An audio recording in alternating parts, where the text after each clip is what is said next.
আসসালামু আলাইকুম। আমি এখন কক্সবাজারের মাথারবাড়ি ইউনিয়নের পশ্চিম পাশে ঠিক সমুদ্রের কিনারে দাঁড়িয়ে আছি। ঘূর্ণিঝড়ের প্রভাবে সাগর উত্তাল, বাতাসের গতি ক্রমশই বাড়ছে। আবহাওয়া অধিদপ্তর সতর্ক সংকেত দিয়েছে, কিন্তু এখানে মানুষ আগে থেকেই বিপদের মধ্যে রয়েছে।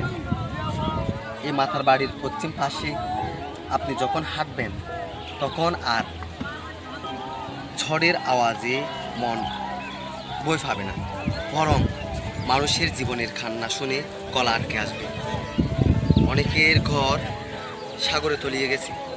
বেঁচে থাকা মানুষেরা ভাঙা ঘরের কোনায় আশ্রয় নিয়েছে। ভিজে বিছানা, ফুটো চালা, চারদিকে খাদা আর অনাহারে কষ্ট। এই মানুষগুলো প্রতিদিন লড়ে যাচ্ছে। বর্ষার জলে আরও কত ঘর হারাবে। এই ভাঙা বেড়িবাঁধ কতজনকে সাগরে ঠেলে দেবে, কতজনকে সাগর ঠেলে দেবে তা কেউ জানে না। এখানে আপনি একটি দৃশ্য দেখছেন, পেছনে যতটুকু বাড়িঘর চোখে পড়ছে সেগুলো আজ বিপদের মুখে।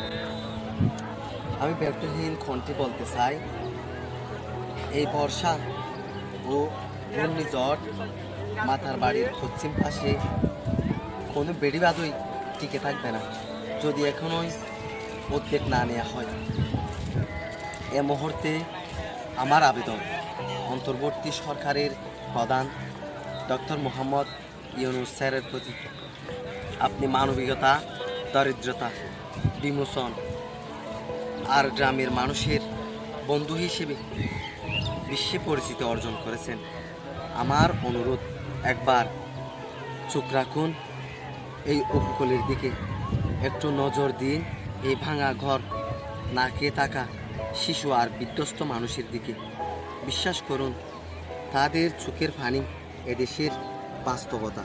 সবশেষে আমি বলতে চাই, ঝড়ের গর্জনে নয়, মানুষের কান্নায় জাতি এই দেশের প্রত্যেকটা ভাঙা ছালার নিচেই থাকে একটা স্বপ্ন। দয়া করে সেই স্বপ্নগুলো যেন সাগরে হারিয়ে না যায়। আসসালামু আলাইকুম।